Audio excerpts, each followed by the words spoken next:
Now, citizens have this weekend to register to vote in November. All 23,151 voting stations will be open on Saturday and Sunday between 8 a.m. and 5 p.m. The executive chairperson at the Institute of Election Management Services in Africa, Tselane, and political analyst Ongama Mtimka joined us now to discuss the importance of this coming weekend. Terry and Ongama, thank you so much for making time. Mr. Tselane, let's start with you.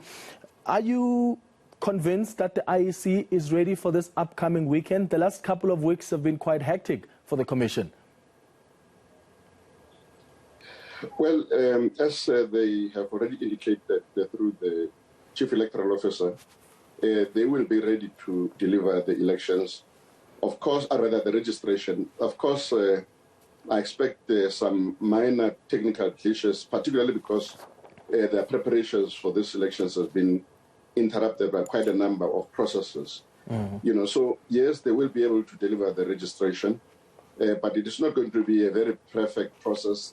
They will be using a new device for the first time in a scale of this registration. And the fact that there have been interruptions is going to prove a little bit more difficult, but they should be able to pull it off because they've got a team or a pool of electoral expertise that they can rely on, that have run the elections before. And it is those individuals who will be able to come and deal with the issues at the local level. Yeah, and they've been using the zip-zap machine since, what, 1998? Now this VMD mode, how do you understand it to work, and what difference do you think it's going to make? Well, it's actually going to be, quite effective for registration, particularly because it can transmit information in real time. But the beauty about the device that they have now acquired is that in a case where there is no network, it will still be able to operate offline. So I would assume that in those kind of instances, the officials of the IEC would then go to a municipal office or an area where they can be able to get access to a network and be able to transmit information. So it means that unlike in the past where you had to wait for all the information to be captured into the system, this time around information will reach the IEC database quite quickly.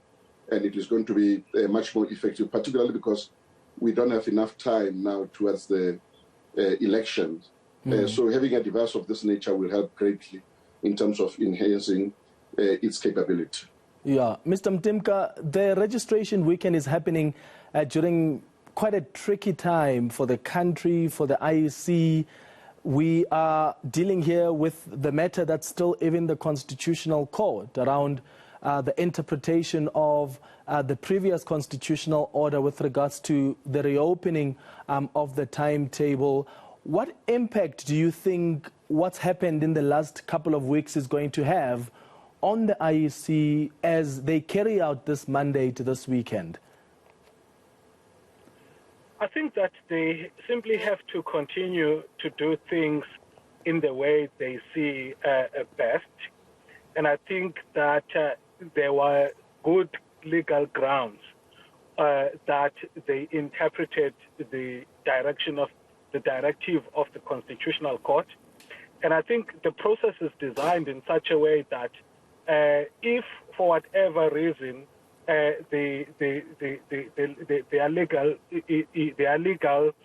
interpretation is wrong, it should be able to actually rectify without necessarily affecting the carrying out of a free and fair election as it could have. But I don't know how their interpretation could be so fundamentally flawed that it could be overturned by the court.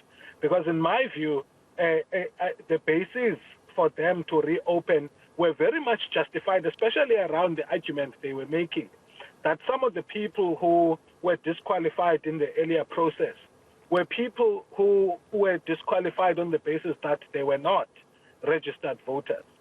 So it makes perfect sense for me, despite the fact that it's benefiting a political party, it makes sense that you actually, on the basis of fairness, you actually open and reconsider, now that those grounds for disqualification may be addressed, you actually give a fair chance to those people to be candidates. What about the credibility of this commission, Mr. Mtimka? I wonder what impact it's going to have on people who may be deciding whether or not they should be registering to vote. It's a critical weekend. People have to go and update their details. They have to go and register, those that are first-time voters. But the reality here is the institution has taken a beating in terms of its credibility. Have they done enough to restore that confidence and credibility? What else can they do? So voters, potential voters, first-time voters can know that they're subjecting themselves to an institution that is credible and independent, despite the criticism and that we've seen over the last couple of weeks.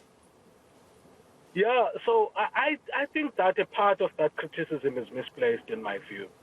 If you look at how the IEC has carried itself out, for me, there has hardly been a time where it's taken a blatantly political standpoint with no rational or legal justification at all.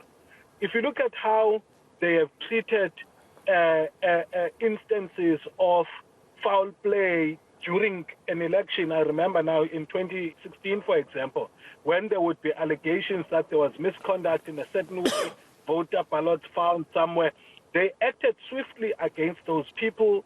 And also, even in this instance, the IEC, by the way, maintained the line for the longest time last year when it was being pressured by political parties to postpone the election. It was them who kept saying, we are ready to run the election, up until there was a process that was led by a retired justice.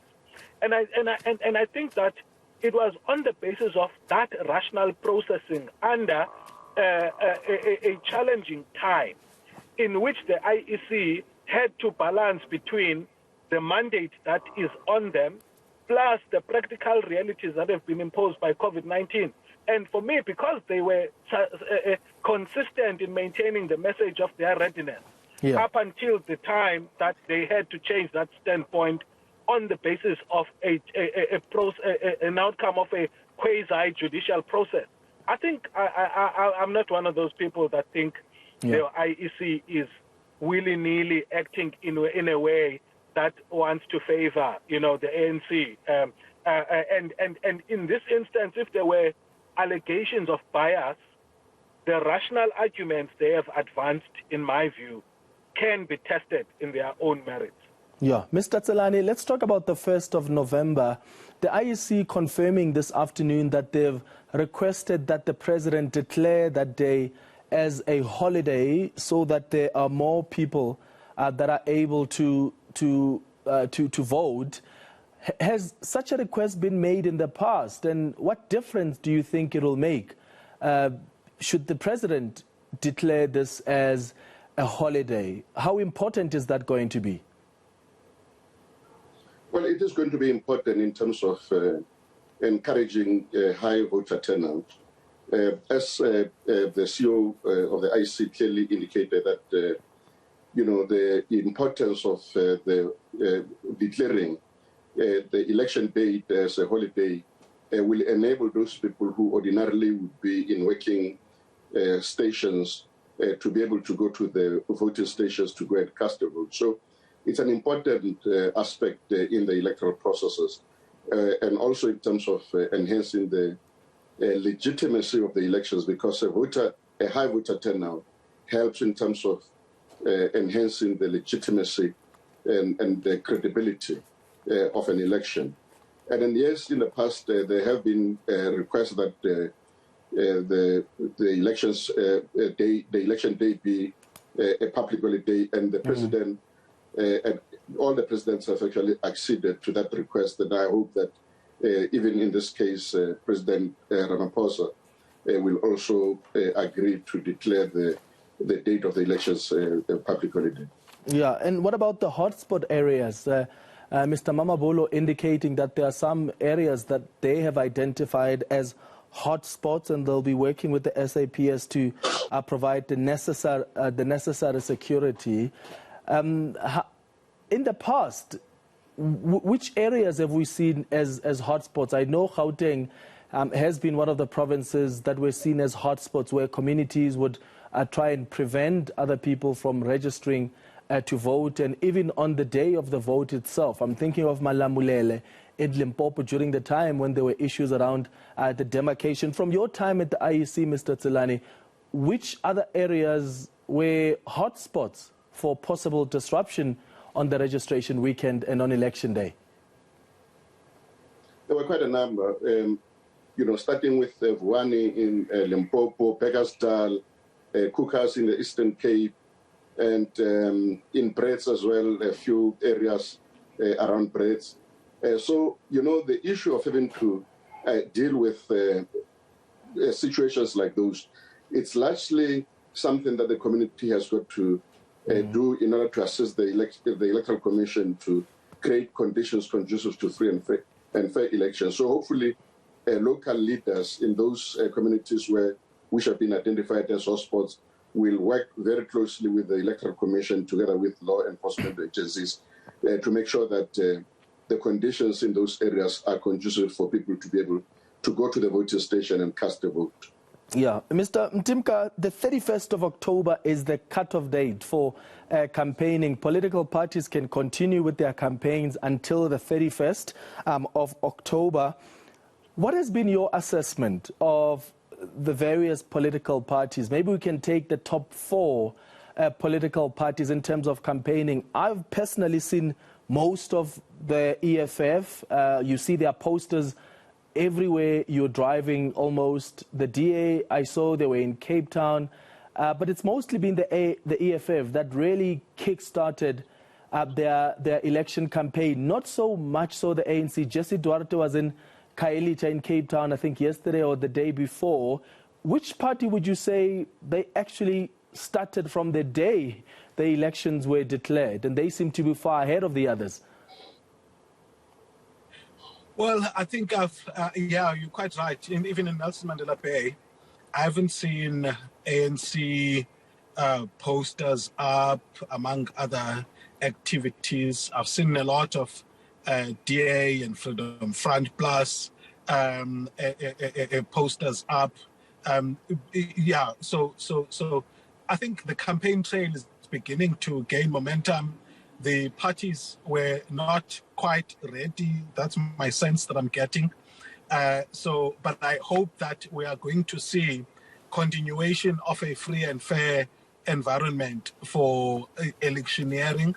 Concerned about the increasing stakes of occupying the ward offices, which have seen people resort to intimidation tactics when it comes to, how the competition for being the candidate that's selected. And that's unfortunate.